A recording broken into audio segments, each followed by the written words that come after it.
चालू असताना आदरणीय प्रकाश भाऊ धारीवाल आणि आदरणीय अशोक बापू पवार शिरूर शहराच्या जनतेसाठी शुद्ध पाणी मिळण्यासाठी कशा पद्धतीने प्रयत्न करत होते. यांना शिरूरला किती त्यांना एक आठवणीत राहणार. एकजूट हा शिरूर शहर आहे. आत्तापर्यंत तुम्हाला सांगायला मला आनंद वाटतो की शिरूर शहरामध्ये कधी HM म्हणून गुन्हा कधी दाखल झालेला नाही. बरोबर. HMचा गुन्हा कधी दाखल झाला नाही. आजपर्यंत पोलीस स्टेशनला रेकॉर्ड आहे.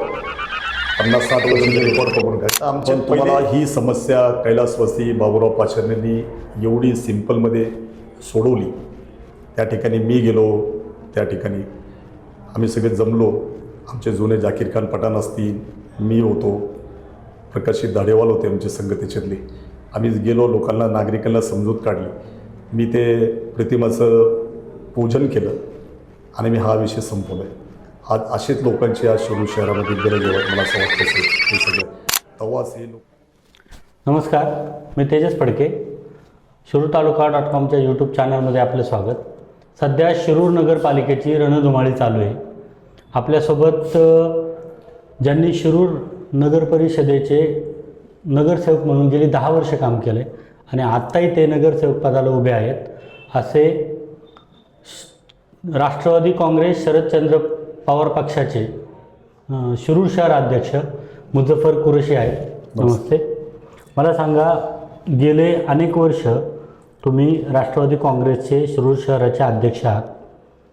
अशोक बापू पवार आमदार असताना दोन्ही टर्मला तुम्ही त्यांच्यासोबत काम केलं आहे. अशोक बापूंसोबत काम करतानाचा अनुभव काय वाटतो? अशोक बापू संघ काम करत असताना फार काही शिकायला मिळालं साहेब. बापूंचं काम करत असताना आणि फॉलोअप घेत असताना कशा पद्धतीने बापू काम करतात आणि एखादे विषय धरल्यानंतर बापू कशा पद्धतीने फॉलोअप करून काम घेतात ते सुद्धा ते मी आता पाहत होतो. अनेक तालुक्याचे कामासाठी ते कसे पळत होते, कसे काम करत होते. त्याच बेसवर मला एक त्यांच्याकडून फार शिकायला मिळालं. एखादी वस्तू फक्त कागदावर गेल्यावर फक्त कागदावर ठेवायची नसती, त्याला पूर्ण कसं करायचं असतं ते मला त्यांच्याकडून शिकायला मिळालं. एखादी वस्तू त्यांनी कधी काम करायचं घेतलं तर ते आपण कशा पद्धतीने मार्ग लावतो, तसे कसा अभ्यास करता येतो आणि अभ्यास करून पूर्ण अभ्यास करून ते कशा पद्धतीने प्रस्ताव ठेवून ते काम करून कसं घ्यायचं त्यांच्याकडून ते मला फार शिकायला मिळालं. बापू शहरासाठी काम करत असताना आता मी तुम्हाला सांगतो साहेब, बापूंचा जेव्हा मी 2016मध्ये नगरसेवक झालो, 19ला बाप्पू आमदार झाले. बाप्पू आमदार झाल्यानंतर मी पहिला प्रश्न मांडला होता का आता आपण जे रस्त्याला नगर रोड हा तुम्ही पाहता ते पुण्याला जाणारा, सगळ्यात पहिले दिवे लावायचं काम मला वाटतं भीमा कोरेगावला झालं होतं त्याच्यातले. आणि मी असं सहज बसलो होतो, माझ्या संघ संजय देशमुख होतो, आम्ही पुण्यावरून येत होतो. मला किती सुंदर दिसतं ते जे कोरेगाव भीमाला आपण लाईट लावले डिवायडरला त्याच्यातले. हा विषय आपण शिरूरला करू त्याच्यातले.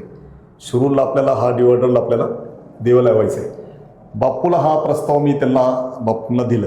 हा प्रस्ताव प्रकाश भाऊ धारीवाल होते, आम्ही ते मंजूर करून घेतला. नगरपालिकेत ठरावमध्ये मी ठराव करून घेतला देव लावायचं.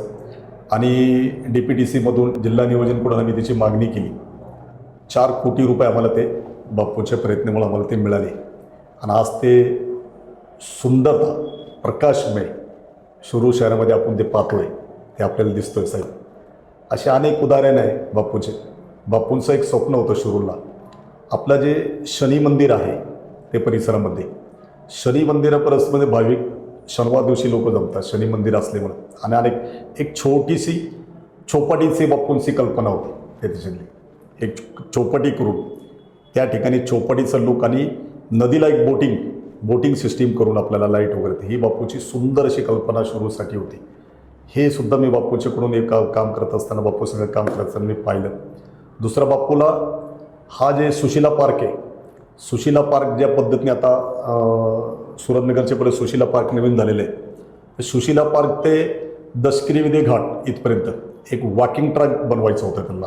संध्याकाळच्या जसं आपण पुण्याला जातो जसं एक सुंदर हिरवागार वातावरणामध्ये लोकांना एकदा फिरता येईल असं एक त्यांचं ती कल्पना होती सुंदर अशी.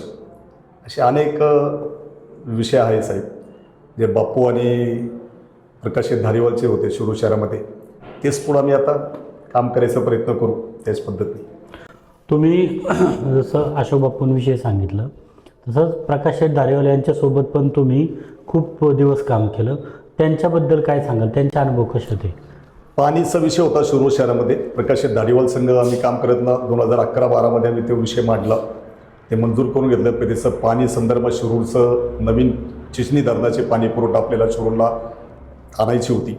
त्यासाठी आम्ही हे दोन चार वर्ष आम्ही प्रयत्न केला. DPR तयार केला. DPR केल्यानंतर तुम्हाला सांगतो साहेब, ज्या ठिकाणी कोरोना असताना लोक घरात बसलेले असताना आम्ही मुंबईला मिटिंग करत होतो पाण्याची. मी, प्रकाश धारीवाल, अशोक बाप्पू पवार यांची मोठी बहीण जाधव, त्यांचं त्या दिवशी निधन झालं. त्या दिवशी अशोक बाप्पू पवार आमच्या संघ मंत्रालयात होते साहेब. आणि त्याच दिवशी आम्ही संजय बनसोडे, मला वाटतं पाणी पुरवठ्याचं मंत्री महोदय होते, आदरणीय प्रकाशभाऊ धारीवाल होते. त्याच वेळा आम्हाला ते मंजुरी मिळाली पाणी पुरवठ्यात. ज्या दिवशी आम्ही तिकडं झालं आमचं सगळं मंजूर झाल्यानंतर, आणि त्या वातावरणामध्ये सगळं बंद असताना काही लोक, ठराविक लोकांनाच मंत्रालयात फक्त प्रवेश होता, तेव्हा रात्री आम्हाला समजलं की त्यांची बहीण निधन झालं. तुम्ही विचार करा, हाच कोरोनामध्ये जेव्हा कोरोनाचा महाकाळ चालू असताना आदरणीय प्रकाशभाऊ धारीवाल आणि आदरणीय अशोक बाप्पू पवार शिरूर शहराच्या जनतेसाठी शुद्ध पाणी मिळण्यासाठी कशा पद्धतीने प्रयत्न करत होते. आणि यांना शिरूरला किती, त्यांना म्हणजे शिरूर शहरावर त्यांचं किती प्रेम आहे साहेब. तुम्ही पण अनेक वर्ष नगरसेवक आहात, आत्ताही उभे राहिलेले आहात. तर तुमच्या 10 वर्षाच्या कार्यकाळात तुम्ही तुमच्या वार्डात किंवा संपूर्ण शिरूर शहरासाठी विकासासाठी काय काय प्रयत्न केले? फार काय प्रयत्न केला मी. पहिलं तर रस्ता हा मी बाप्पूला धरून आम्ही तर पहिले 5 कोटीचा रस्ता बघा तुम्ही, कॉन्क्रिटिंग रस्ता शिरूर शहरामध्ये पहिले आपण केला आहे. सुंदर असा रस्ता आपण पाहतोय आज. त्याला 5 कोटी रुपये बाप्पूला मी, बाप्पू आमदार झाल्यानंतर त्यांना सांगितलं काही आपल्याला कॉन्क्रिटिंग पद्धतीने शिरूर शहरामध्ये जाणारा रस्ता असू दे. तो एक रस्ता आपला मार्ग लागले. अनेक रस्ते साहेब, अंतर्गत रस्ते फार आहे शिरूरला. ते एक रस्त्याची अपेक्षा आहे की अंतर्गत रस्ते आपले व्हायला पाहिजे शहरातले. आणि दुसरा एका पाणी पुरवठा असायला पाहिजे. अंगणवाडींची फार गरज आहे मला, शाळांची मुलांना. आता सलम एरिया शिरूर शहरामध्ये प्रचंड पद्धतीने वाढत चाललेला आहे. आणि ज्या पद्धतीने अंगणवाडी आपल्याकडे, आता मला वाटतं 2007मध्ये आपण 10 अंगणवाड्या चालू केले होते, त्याच्यानंतर अंगणवाडी आपले चालू झाले नाही. आता हे सलम एरियामध्ये गोरगरीबच्या मुलांना लहानपणापासून, जसं आपण एखादा KG आपण इंग्लिश मिडियमला टाकतो मुलांना, तसं गोरगरिबांच्या मुलांसुद्धा एक अंगणवाडी, ती शाळा एक चांगले सुंदर, प्रत्येक प्रभागमध्ये एक अंगणवाडी, 2 अंगणवाडी हो, असे आमचं प्रयत्न आहे. आणि ते आम्ही करण्याचा प्रयत्न करू जिल्ह्यात. आता शिरूर नगरपालिकेचा हद्दवाढीचा प्रस्ताव आहे आणि शिरूर नगरपालिकेच्या हद्दीत अनेक वसाहती झालेल्या आहेत, जसं बाबुराव नगर असेल किंवा रामलिंग परिसर असेल. तर जर ही हद्दवाढ झाली तर काय काय नवीन समस्या उभ्या राहू शकतात असं तुम्हाला वाटतं? आता हे हद्दे वाढले झाल्यानंतर परत आपल्याला नवीन TP करायला लागेल, टाउन प्लॅनिंग करायला लागेल नवीन. त्याच्यातले हद्दे वाढले संगत त्याचे मग अनेक रस्ते आहे, अनेक त्याच्यातले. आता त्याला स्टोरेज, मग पाणीचं वाढून जातो, कॅपॅसिटी वाढून जाते, अशा अनेक समस्या येणार आहे. पण आता भाऊ आहे, प्रकाशभाऊ धारीवाल आहे, आमचे पंचकुशीतले अनेक शेजारचे आमचे सगळे आहेत. आम्ही बसून ते निर्णय घेऊ कशा पद्धतीने हद्द वाढले तर कशा पद्धतीने करायचं. आता तिथं रामलिंग आमच्याकडं येतोय देवस्थान, आमचं सर्वांचं आमचं देवस्थान आहे शिरूर रामलिंगचं. आणि हे सगळे 5 वस्त्यात आमचे येत असेल तर चांगली गोष्ट. शिरूर शहर तसं जर पाहिलं तर सगळ्या जाती धर्मांनी एकत्र नांदणारं शहर आहे.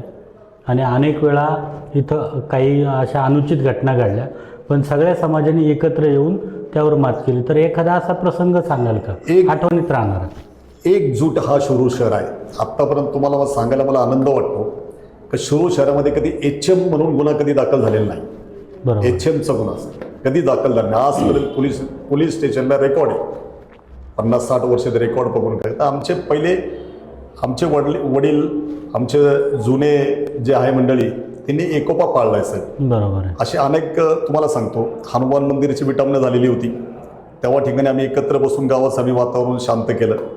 आमच्याकडं मशीद आहे, तिकडं बारेमाम कोटला आहे, त्या ठिकाणी सुद्धा काहीतरी समाजकंटकांनी काही घाण वस्तू टाकलेली होती, तसंच वातावरण झालेलं होतं. पण आमचे त्या जुनी पिढीचे लोकांनी ती समस्या ताबडतोब कुठलाही जातीय तणाव न करता एकदम शांत पद्धतीने केले.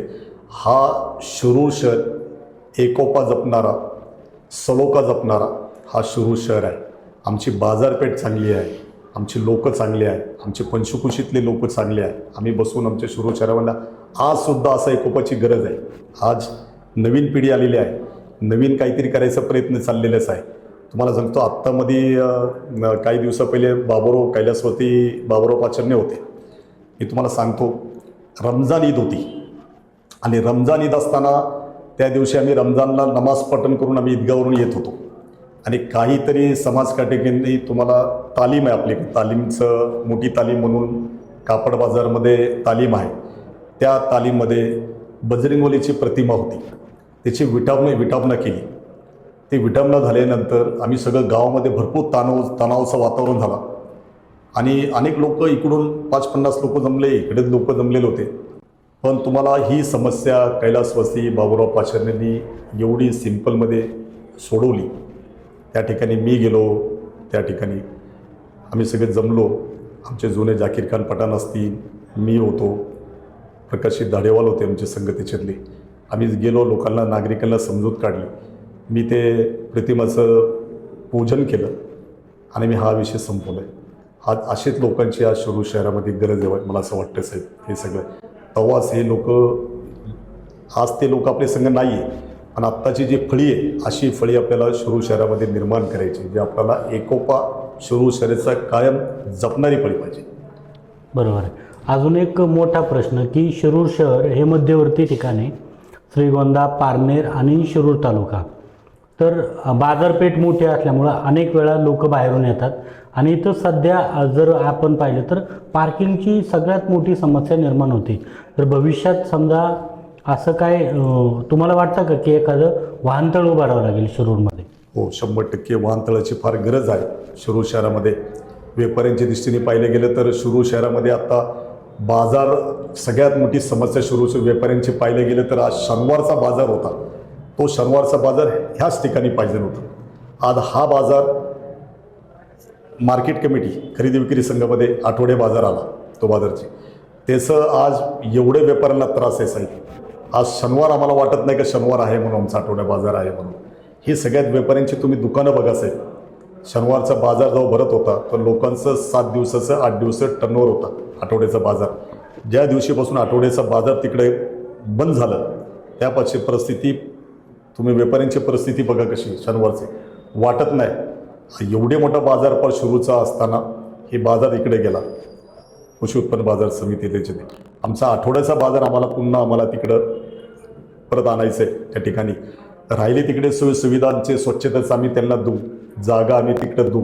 आमची आता हे जाहीरनामामध्ये आमचा हा सगळ्यामध्ये आमची कदाचित आमची पॅनल कधी निवडून आला तर सगळ्यात मोठी समस्या आम्ही ही भाजी बाजार जे आहे ते परत आम्हाला इकडं आणायचं आहे. दुसरा राहिलं आमचं पार्किंगची व्यवस्था. तर आम्ही आता पाहतोय आमच्याकडे कुठली जागा आहे. अशोक बाप्पू आमदार असताना त्यांनी इंदिरा गांधीचा पुतळा म्हणून एका दवाखान्याची जागा होती, ती सजेशन त्यांनी केली होती. आपण त्या ठिकाणी कॉम्प्लेक्स खाली घेऊ आणि सेकंड 2-3 फ्लोअरमध्ये आपण पार्किंगचं नियोजन त्यांचं चाललेलं होतं. एक चांगली सुंदर अशी कल्पना होती त्याच्यातली, पण ते राहून गेली त्याच्यातली.